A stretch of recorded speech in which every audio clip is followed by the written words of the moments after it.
नाशिकमधून एक महत्त्वाची बातमी आहे। नाशिक विधान परिषदेचा तिढा सुटलाय।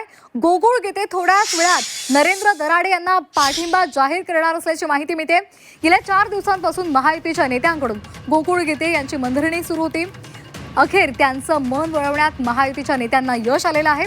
मंत्री उदय सामंत, मंत्री गिरीश महाजन यांनी गोकुळ गीतेंच्या माघारीसाठी सर्वाधिक प्रयत्न केलेले आहेत आणि आता त्या प्रयत्नांना यश आलेलं आहे। थोड्याच वेळात गोकुळ गीते नरेंद्र दराडे यांना पाठिंबा जाहीर करणार असल्याची माहिती मिळते। आताची महत्त्वाची बातमी आपण पाहतोय। गोकुळ गीते यांचं बंड त्यामुळे शमणार आहे। दराडेंना पाठिंबा जाहीर करणार असल्याची माहिती मिळते। गोकुळ गीतेंचं मन वळवण्यात महाजन आणि सामंत यांना यश आलेलं आहे। तर गेल्या 4 दिवसांपासून महायुतीकडून सातत्यानं गोकुळ गीते यांची समजूत काढली जात होती आणि आता त्या सगळ्या प्रयत्नांना यश आलेलं आहे। नरेंद्र दराडे हे महायुतीचे अधिकृत उमेदवार आहेत आणि गोकुळ गीते आता त्यांना थोड्याच वेळात पाठिंबा जाहीर करणार असल्याची माहिती मिळते।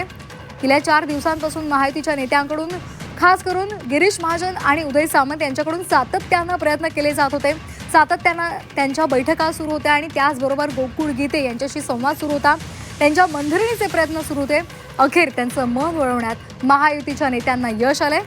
मंत्री उदय सामंत आणि गिरीश महाजन यांनी गोकुळ गीते यांच्या माघारीसाठी सर्वाधिक प्रयत्न केले आणि त्यात त्यांना यश आलंय।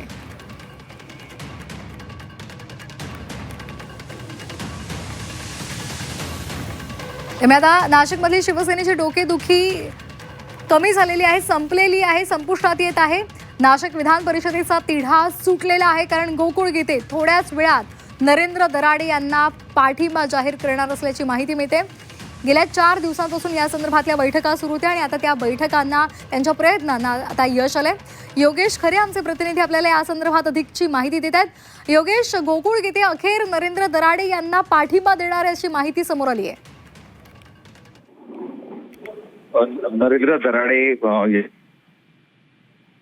आहेत नाशिकमध्ये, त्यांना आव्हान देण्यासाठी गोकुळ गीते हे गेल्या अनेक दिवसांपासून माघार घ्यायला तयार नव्हते आणि इतकंच नाही तर त्यांना पाठिंबा देण्यासाठी महायुतीचे अनेक दिग्गज नेते प्रयत्न करत होते, मात्र ते काही केल्या ठाम होते।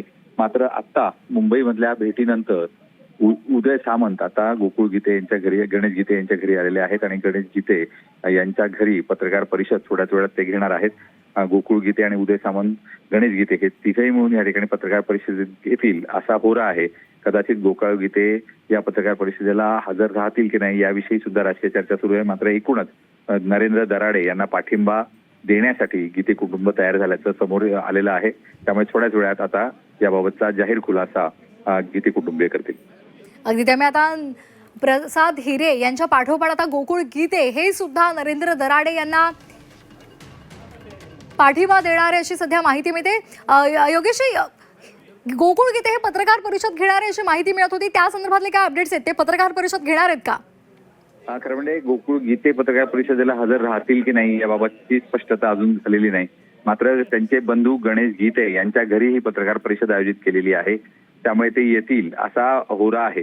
मात्र अचानक युटर्न घ्यावा लागल्यामुळे आणि त्यांना आमदारकीची तीव्र इच्छा असताना त्यांना आता माघार घ्यावी लागत असल्यामुळे ते जरा नाराज आहे असं कळतं आहे। त्यामुळे ते स्वतःहून इथे येतील समोर की नाही याबाबत अजूनही संदिग्धता आहे। मात्र याबाबतचा खुलासा कदाचित त्यांचे बंधू करतील, झालं तर स्वतः गोकुळ गीते समोर येऊन आपली बाजू मांडतील अशी चर्चा सुरू आहे। मात्र अजूनपर्यंत हे स्पष्ट झालेलं नाही। उदय सामंत या ठिकाणी पोहोचलेले आहेत, थोड्याच वेळामध्ये गिरीश महाजन सुद्धा पोहोचतील आणि महायुतीची प्रेस कॉन्फरन्स ही थोड्या वेळामध्ये या ठिकाणी होईल। अगदी त्यामुळे थोड्याच वेळात आता महायुतीची पत्रकार परिषद होणार आहे। उदय सामंत पोहोचलेले आहेत, गिरीश महाजन सुद्धा या पत्रकार परिषदेला पोहोचतील आणि गीते कुटुंब हे नरेंद्र दराडे यांना पाठिंबा जाहीर करणार आहेत। गोकुळ गीते या पत्रकार परिषदेला हजर राहणार का याबद्दल काही स्पष्टता नाहीये। मात्र त्यांची नाराजी ही अखेर दूर करण्यात, त्यांची समजूत काढण्यात महायुतीच्या नेत्यांना यश आलेलं आहे। उदय सामंत आणि गिरीश महाजन सातत्यानं यासाठी प्रयत्नशील होते आणि त्यामुळे आता नाशिकचा तिढा हा जवळपास सुटलेला आहे। गीते कुटुंब नरेंद्र दराडे यांना थोड्याच वेळात आपला पाठिंबा जाहीर करणार आहेत। प्रसाद हिरे यांच्या पाठोपाठ गोकुळ गीते यांची समजूत काढण्यात महायुतीला यश आलेलं आहे। तर नाशिकमध्ये बंडखोरी झाल्यामुळे महायुतीची डोकेदुखी आणि एकूणच शिवसेनेची डोकेदुखी वाढलेली होती आणि त्यामुळे आता यासाठी खूप प्रयत्न झाले, बैठका झाल्या आणि त्यातून आता गोकुळ गीते यांची समजूत काढण्यात महायुतीच्या नेत्यांना यश आलेलं आहे. थोड्याच वेळात गोकुळ गीते हे नरेंद्र दराडे यांना पाठिंबा जाहीर करणार आहेत. गीते कुटुंबीय या संदर्भातली पत्रकार परिषद घेणार आहेत. उदय सामंत या पत्रकार परिषदेसाठी उपस्थित आहेत आणि त्याचबरोबर गिरीश महाजन सुद्धा या पत्रकार परिषदेला पोहोचणार आहेत. महायुतीच्या या पत्रकार परिषदेमध्ये या संदर्भातली अधिकृत घोषणा केली जाणार आहे.